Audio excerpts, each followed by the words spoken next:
Good morning, guys. How have you been? I hope you guys are doing well. I hope you guys listened to the previous video about types of communication. So we made so many classifications of communication, right? On the basis of their form and content. I hope you watched all those videos. If not, go watch them because this is a very significant aspect of our paper. Today I'm moving on to another significant area, models of communication. Models of communication. It's nothing but illustrations that are trying to explain the communication process.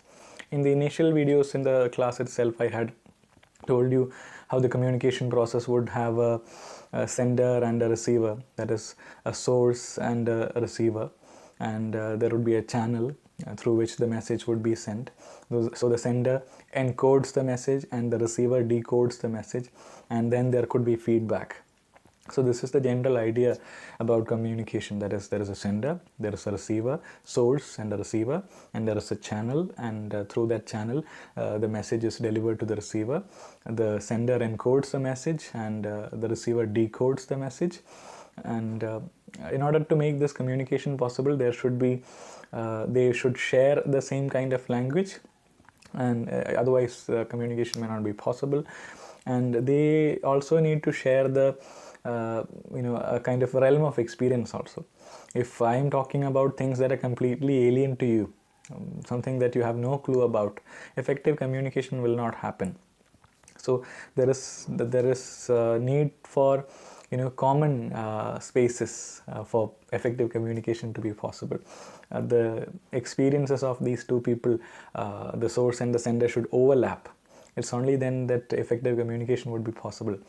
So that is there. So that's the basic idea about the communication process: sender, receiver, then there is a channel, encoding, decoding, and then feedback. But it has not always been understood this way. There have been various models of communication that have been suggested by different theoreticians. That is, illustrations of communication that have been suggested by different theoreticians. So the model that we are discussing today is the linear model of communication. Linear model of communication, as the name itself suggests, is very easy. There is a sender, there is a receiver, and there is a line drawn between the two, and there is communication in one direction from the sender to the receiver. This is the linear model of communication, which was proposed by Shannon and Weaver in 1949. Shannon and Weaver, these are very significant names when it comes to communication theory. So Shannon and Weaver proposed the linear model of communication in 1949.